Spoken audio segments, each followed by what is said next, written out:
Hello, everyone. My name is Shani Jones, and this is KNKY, which stands for Know the New Kinky You.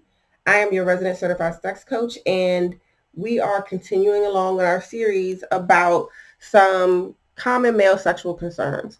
And what I hope that you'll find is that, there's a theme, basically. And, when we have these concerns, our bodies respond in different ways. So, whether it's stress or relationship issues or uh, financial issues or, whatever it is, um, they manifest themselves differently. We don't all respond to them the same way.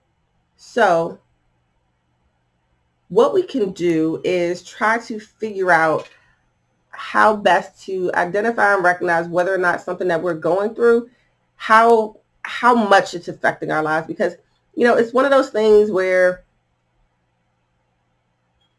oh, I don't even think I told you what we're talking about today. We're talking about delayed ejaculation.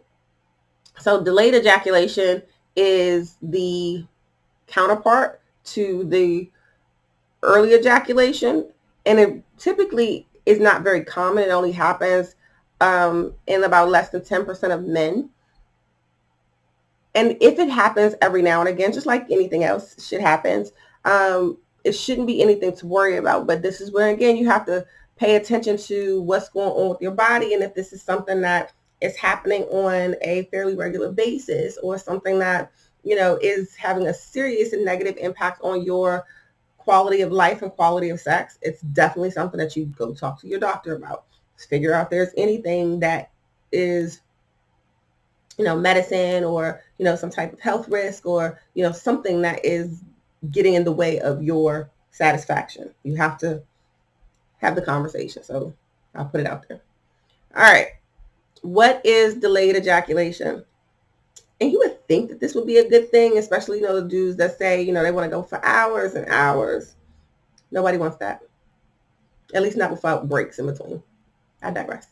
So it's the feeling of orgasm, because just like for men and women, orgasm is in two parts. You have a energetic release of the feeling where it goes through your body, and then you also have a physical release of a liquid.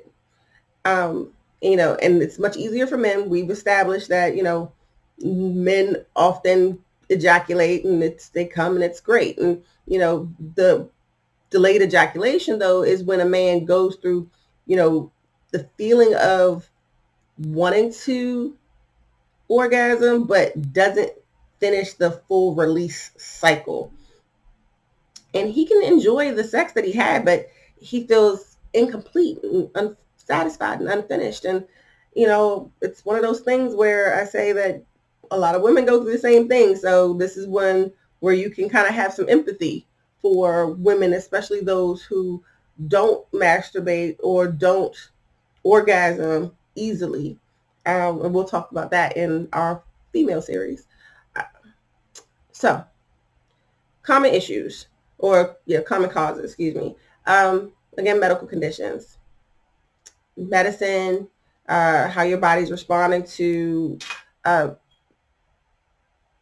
stress. There's actually one thing that I actually did find very interesting, is that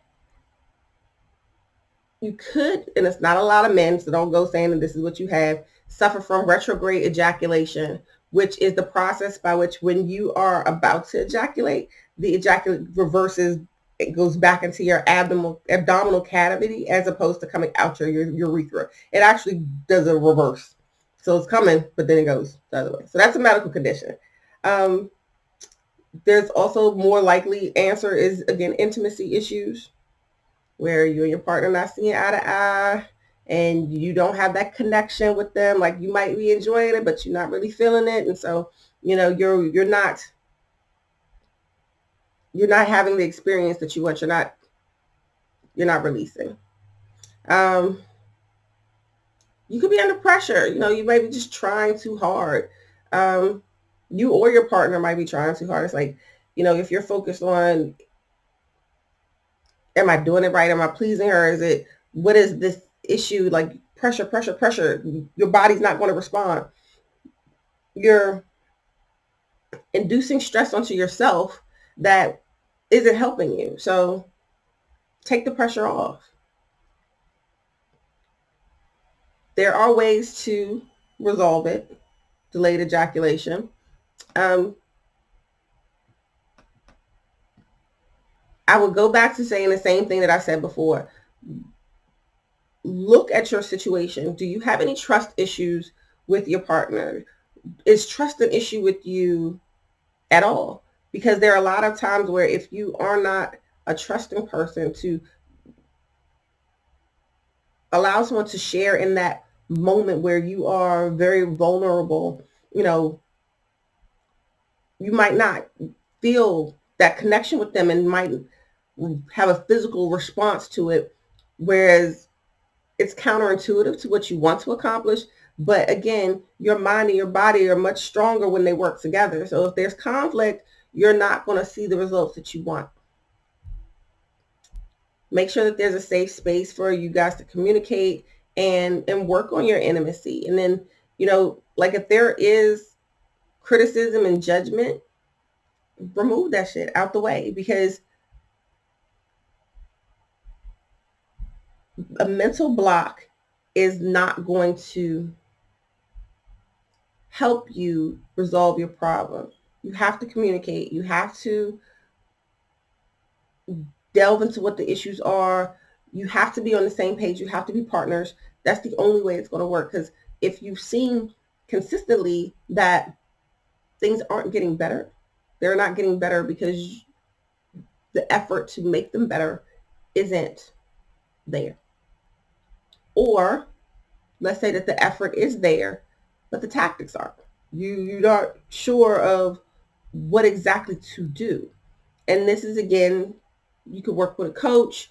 You can, again, just communicate with your partner. If you need somebody to kind of mediate and have that, introductory, that's when you bring somebody like me on. But for the most part, these are things that you can understand, recognize, and work with your partner. I actually think it's funny.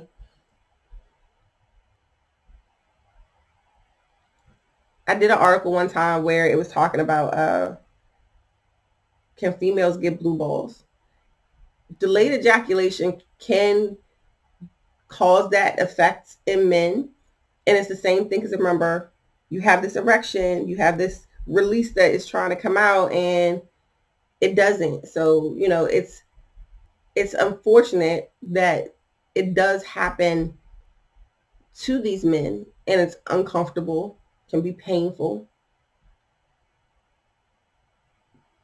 But the counter to that in women is so much higher that we've just learned to deal with it in so many ways, which is shit for us, which is why when we talk about the female series, we're going to talk about, this desire to release and not being able to. No, it's not fun for anybody, but you still have to pay attention to your sexual response cycle.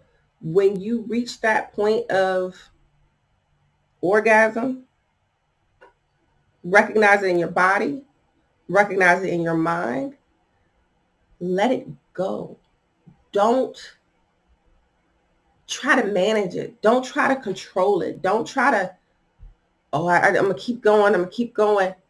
I mean, if you've been in it a minute and y'all are both seemingly happy and seemingly, excited, then don't hold yourself back. Let it go. Let it go. Have a, what is it? Frozen moment. Just let it go. Just let it go. All right. That's this video. We have some more coming in the series. So hopefully you're finding this information educational. Hopefully it's hitting to you or to someone to the point where it's like, hey, maybe I should do something about this. I think that it's an important subject. I think it's an important part of all of our lives. And why should we suffer in silence? Why should we suffer if we don't have to? So across all social media is at DOYOUKNKY. Don't forget to subscribe and share and comment and like and do all of those wonderful things that I appreciate, and hopefully the content that you receive is worthy of your fanage, I guess is a good word. All right. Talk to you soon.